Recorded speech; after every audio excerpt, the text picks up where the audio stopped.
Well, we are really excited to begin this new series, this theme of focusing on Jesus' way. We hope that it's somewhat of an extended moment to reflect here at the beginning of a new year and the beginning of a new decade, and to reflect on who we want to be as followers of Jesus. How do we want to be on Jesus' way?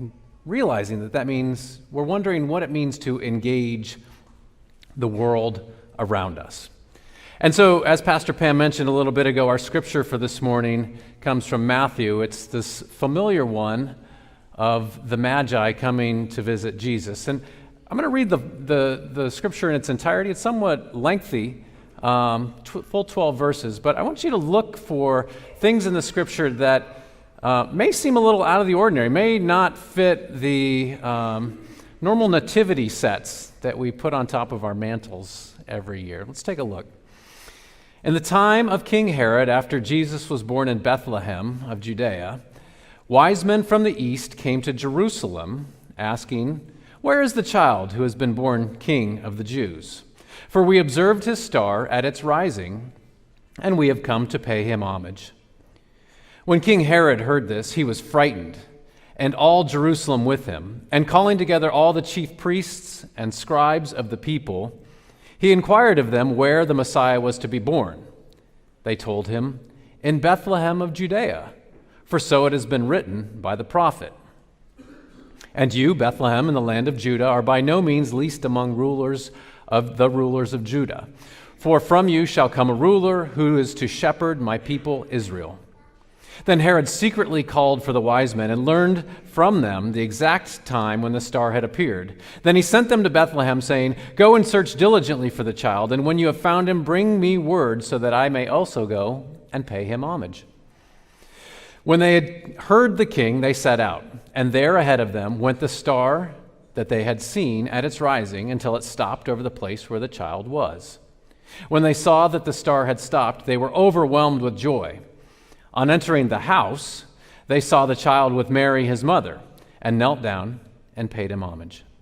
Then, opening their treasure chests, they offered him gifts of gold, frankincense, and myrrh. And having been warned in a dream not to return to Herod, they left for their own country by another road. So hold that thought, that image, that story of the Magi in your head, and entertain me for a few minutes here, because one of my favorite things to do at the beginning of every year, and this is even better because it's a new decade, is to see what has happened in the previous year, to look back at the previous year, to look back, in this case, at the previous decade. And so I'm just going to go through some things, and I think you might be surprised by everything that has happened in the last decade. Some of them are fun, some of them are very serious. Within the last 10 years, the first iPad came out. Same-sex marriage became legal. There was a total eclipse of the sun. The hashtag #MeToo movement took off and brought a little more justice to the world. In the entertainment world, Gangnam Style, What Does the Fox Say, and the Harlem Shake were all things for a very short while. Lady Gaga wore a meat dress.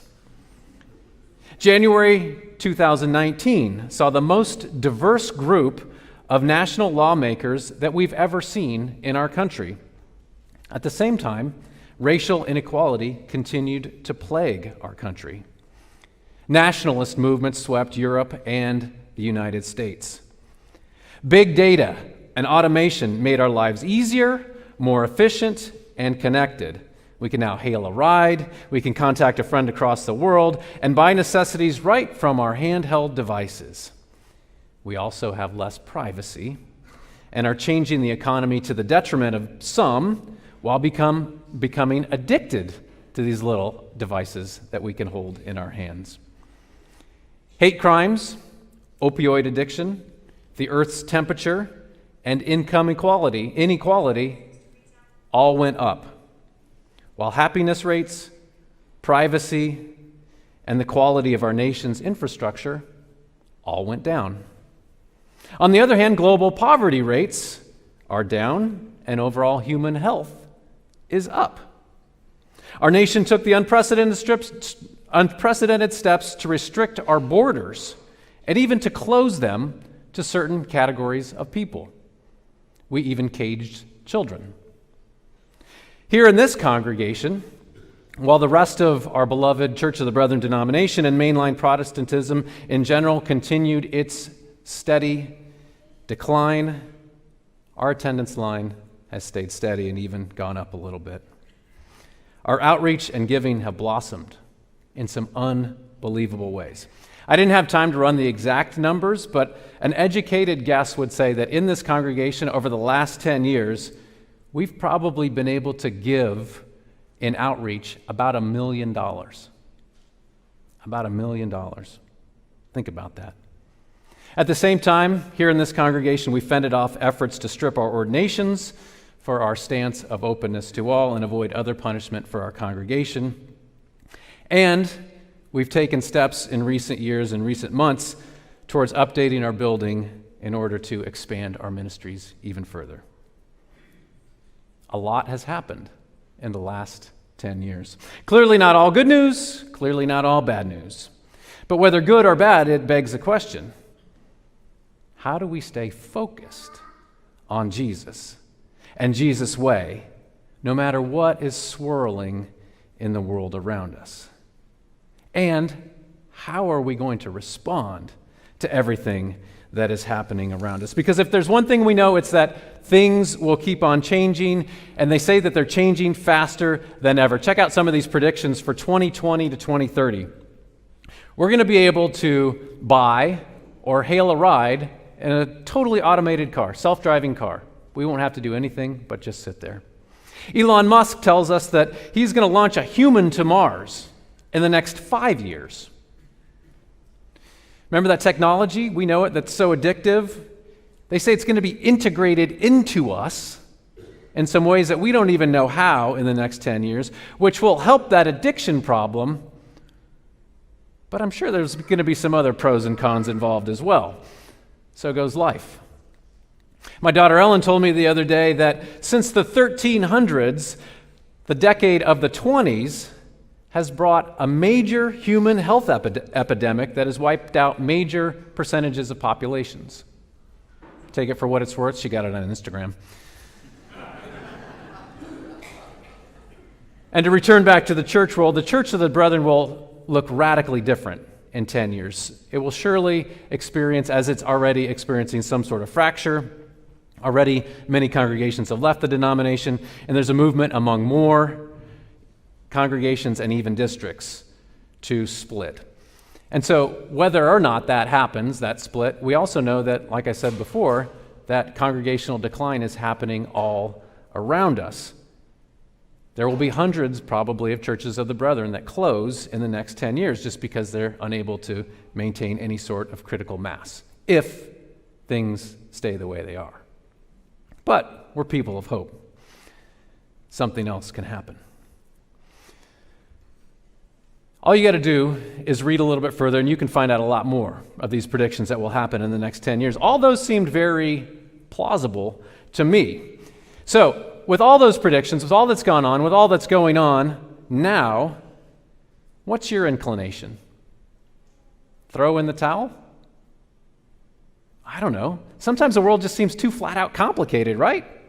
I can see why the old order brethren did things the way they did them, right? It's much easier if you can sort of just sequester yourself and feel like the world will do it as it does and we will do as we do, but that's not necessarily our style here at E-Town Church of the Brethren. We're people who want to be engaged. So then the question becomes, how do we sharpen our focus on who we want to be and what we want to do in Jesus' way? Because we are a people of hope. We cannot live in hopelessness.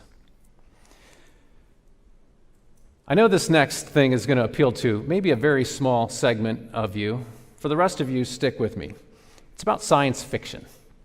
Science fiction writers for many years have helped us to understand our world better. They point to the future in some ways. They help us imagine what things might look like 10 years ahead, 20 years ahead, 200 years ahead.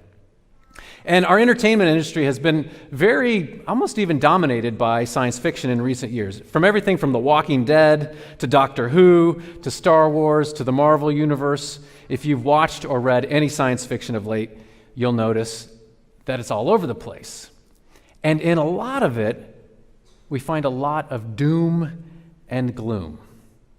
I was reading an article on this, and there's a science fiction writer, and his name is Cory Doctorow. Here's a picture of him. And this is what he says regarding this gloom and doom in the science fiction world. He says, it's easy to find fears credible and hopes unbelievable. It's easy to find fears credible and hopes unbelievable. It's a lot easier to worry about all the stuff that's going to go sideways in the future. It's a lot harder to imagine a world when and where everything is going to be fine and maybe even better. But as we saw, looking back at the last 10 years, there's a lot of good stuff that's happened and continues to happen. On the other hand, fearing our future, that's kind of an age-old exercise, right? We know how to do that. We know what that looks like. And again, we know that hope is a much better way, don't we? And for us, we find that hope in Jesus.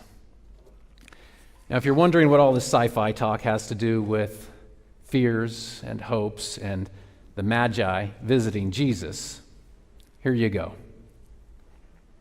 Jesus' time was not all that different than our time in many ways. People were frustrated with the problems of the present. They were afraid of what might be in the future. For Jesus' people, it was foreign occupation, it was poverty, it was disease, it was debt. There's a lot of darkness. And then, like we celebrated just a week ago, the light of the world, the light and the life of Jesus, and hope beyond all hope. You know, there's a lot we don't know about these Magi. There weren't necessarily 3 of them. Did you see 3 anywhere in the scripture? No.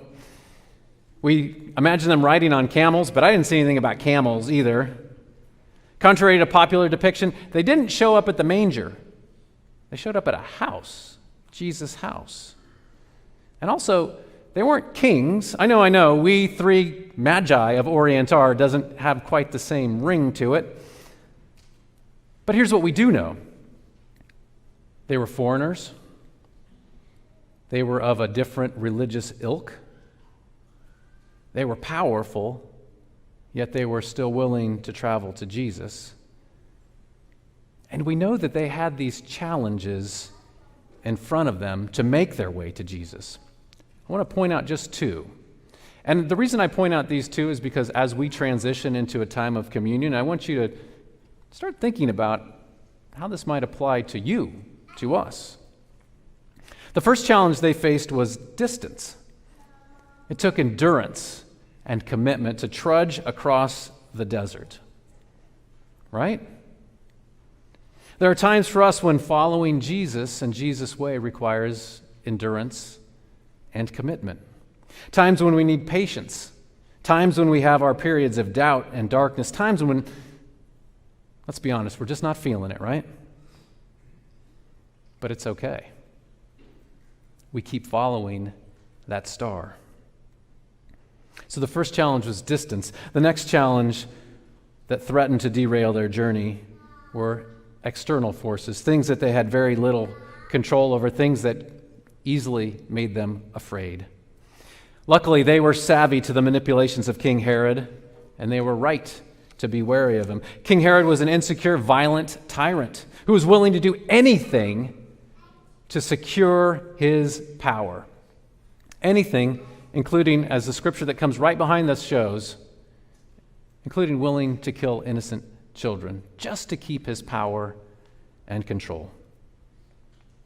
Yet the Magi persisted. And they were warned in a dream. They used every resource around them. They were savvy, and they didn't go back to Herod. So, as we enter into a time of communion, here's some food for thought. What are the challenges on your way to Jesus this year,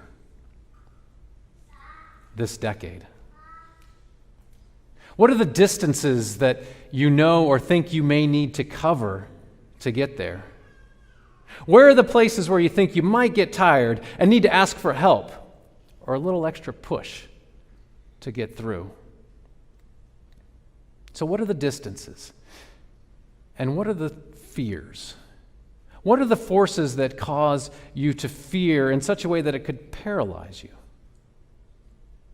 How can you be appropriately cautious yet push through, knowing that it's easy to find fears credible and hopes unbelievable? Knowing that as people of Jesus, we are people of hope. A couple things to consider in the next few moments.